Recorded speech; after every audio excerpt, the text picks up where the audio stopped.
Today I'm gonna do another, book talk. And the last I did was A Court of Thorns and Roses by Sarah J. Maas. So I'm gonna do the second book, A Court of Mist and Fury, also by Sarah J. Maas. This book is way too long to give you a play-by-play, so I'm just gonna talk about it and my thoughts when I was first reading it. When I first read this book, I first read this book 2 years ago. Well, not a full 2 years ago, but like a year and a half ago. And I loved it. This series really is what gave me my love for reading. I never really read by myself.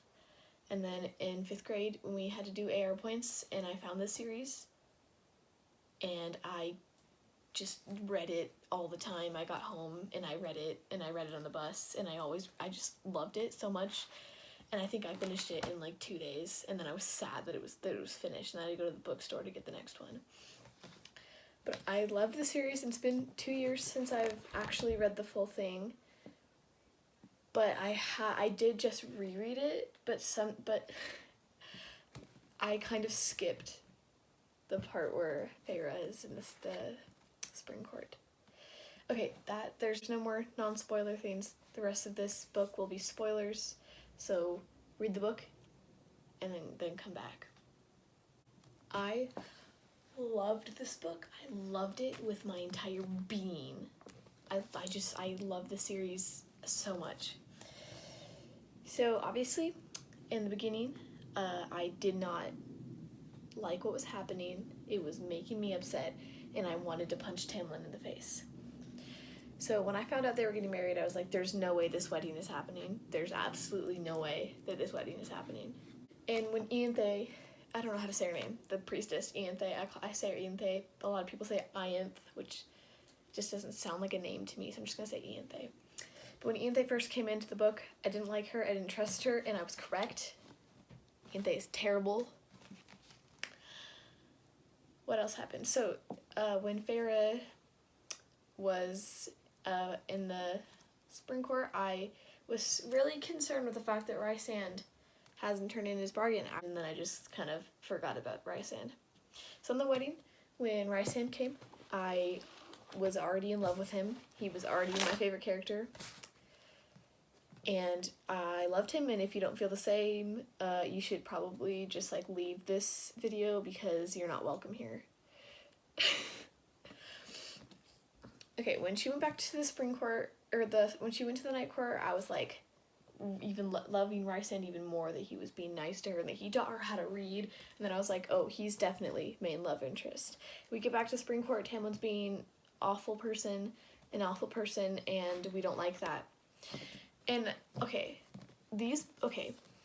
with book series and TV series, the sad parts are always my favorite.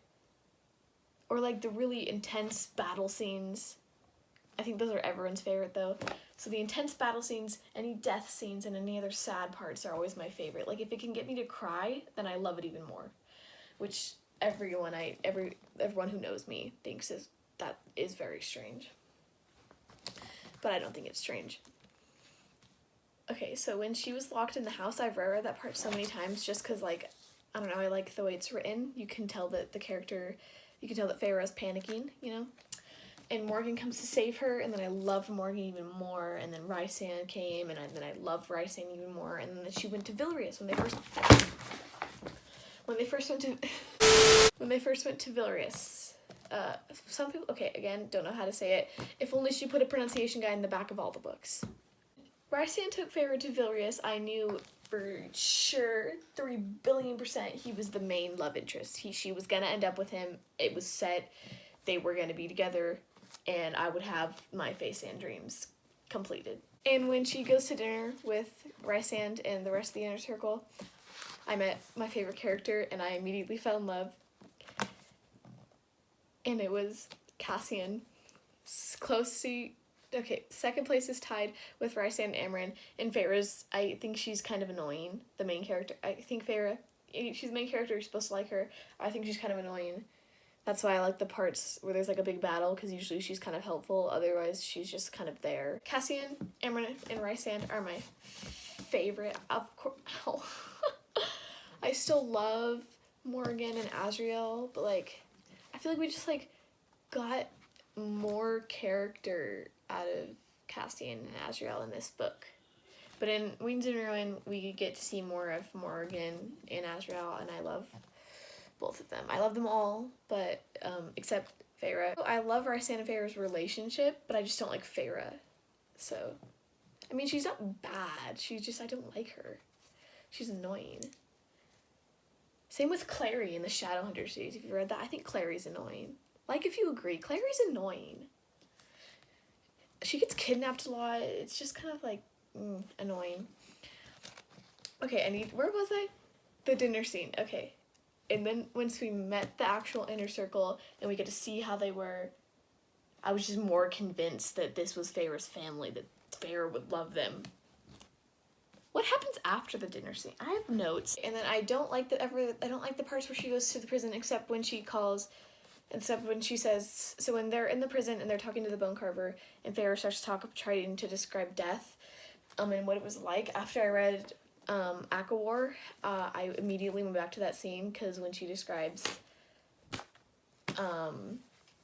that sort of like light at the other end as home, and when you read ACOMAF and you know that, spoiler alert for ACOMAF, you know that that's Rysand, you know, not ACOMAF for the end of this book, and you know that it's Rysand, and when I went back and I read ACOTAR, and then I read this part again after I finished it. I went back and read the part at the boat with Bone Carver. I didn't like the scenes in the summer court, because I knew even more when her and Rysand were getting closer, and they knew they had feelings, but they were like denying them. I mean, Farrah was denying them. Rysand was fully in love with her. But like when they went to the summer court, that part I don't like it, because she doesn't, because she has to flirt with Tarquin, and Rysand's flirting with the weird princess girl, and it makes me really sad. And you know, never expected Amryn and Varian to actually get together. Amryn and Varian, I never expected that. I didn't think Amryn was gonna have a love interest. You know what? Maybe we're gonna have a book about Amryn, because I know Sarah's writing more books. She read the one about Cassian and Nesta. I think there's probably going to be one about Mor, just because I feel like there's a lot of loose ends with Mor's story. And then I think she's going to do a love triangle with, as much as this, I find this very annoying, Elaine, Azriel, and Lucien. I think there's going to be a love triangle there, but I don't like that, because I just want Elaine to do Azriel. And all you people who are shipping Elaine and Lucien need to get out, because that's not okay. The Hound City. Ooh, that scene is so steamy. Oof. And it just like... it just like, ooh. After that scene, I was dead set that they were going to end up together. I know I've already said that, but it's like, there's always that chance that they're not going to end up together, but after that scene, it was like over. They were ending up together, and if they didn't, I was going to stop reading the series. And when they had that fight was that after the Hound City? Yeah, they had the fight, and it made me really upset, and then I didn't want to read the book anymore, and I didn't read it for like a few days, because I was really mad about it. And then when Rysand is hiding from Farrah, and she like misses him, and I was like, ooh, there's gonna be some serious reunion. The Starfall scene, oh my god, that like, it makes my heart ache, because I love them so much. And it just like, it makes me so happy. What am I doing? But the Starfall scene, it's like just so sweet and wholesome, and you just have to love them. And if you like don't, then you need to leave, because I don't like you.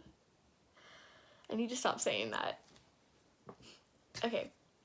Starfall scene was probably my favorite of the entire book. Even though I know I said I like the sad parts. I also like to read the part where they're in Highburn, which, by the way, made me, like, the second they got that idea, I was like, no, this is not going to go right. This is, okay, there's not enough pages left, so either something's going to go very wrong, or it's just going to be completely perfect and happy ending, and that's not happening, because then there wouldn't be a next book.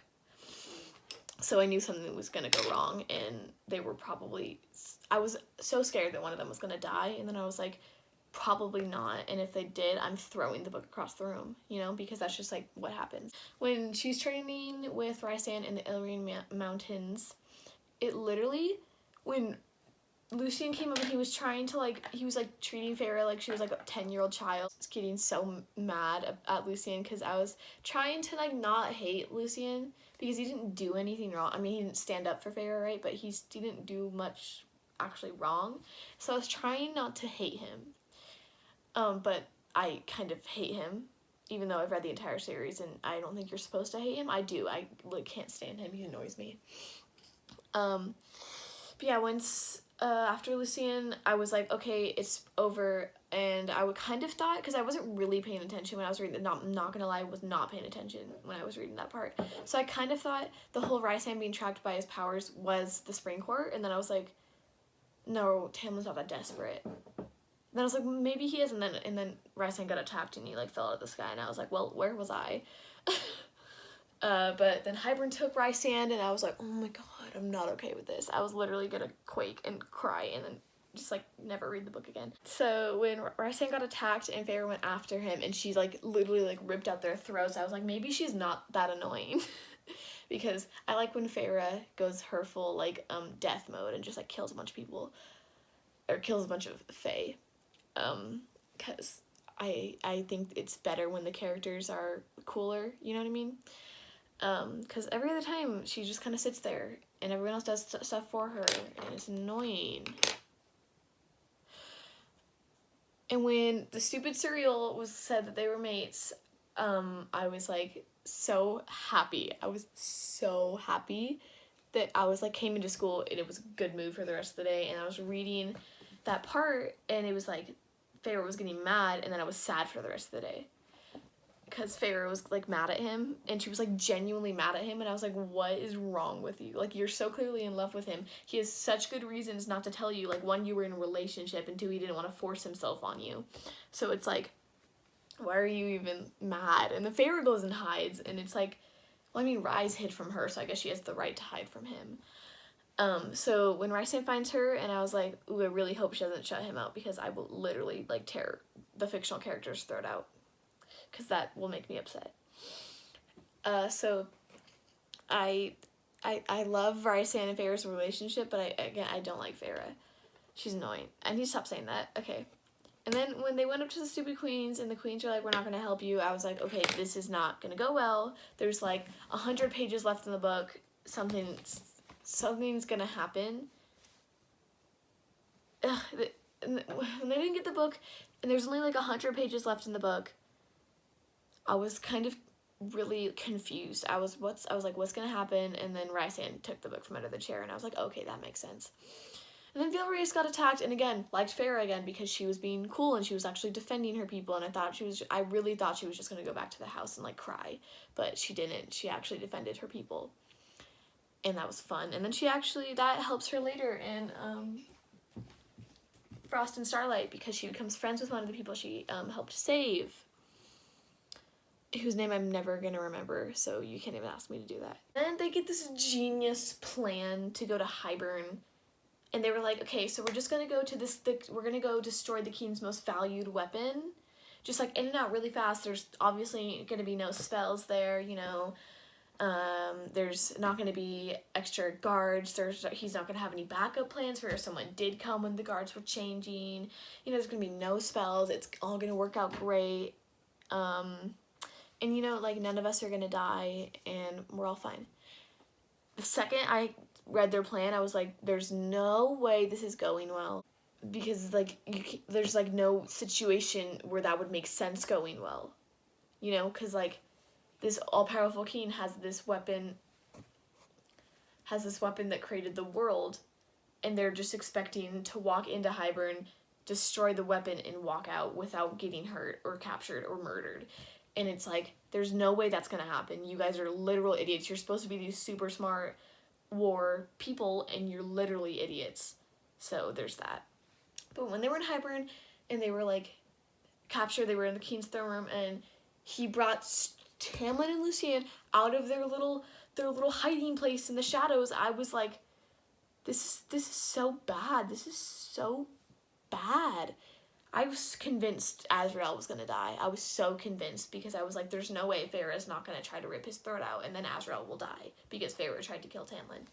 But that didn't happen, obviously. If you've read the book, you know that that didn't happen. And Farrah controlled herself, and she was just angry at Tamlin. She was like, you're such an idiot. And I'm never gonna love you and nobody else will, so go die in a hole. But then they had no other options. I was convinced Azrael was gonna die. I had no idea what was gonna happen because they were just like trapped. I was afraid the book was just gonna end with them trapped. But then Farrah actually, it was a good plan. I gotta give it to her. No matter how annoying she is, it was a good plan. But she pretends to be free from Rhysand's influence, and she's like, oh my god, Tamlin, love you. And then I was really afraid that Tamlin was gonna try to kiss her. That would be awkward. But he didn't do that, so that was nice. That's that, and then she has to go back to the spring court, and I was ready for this full-on, like, High Lady, because we figured out she's the High Lady, so I was ready for this High Lady Farrah who's less annoying than the non-High Lady Farrah. But you know what? We never really got that, so I'm leaving. That was a mistake.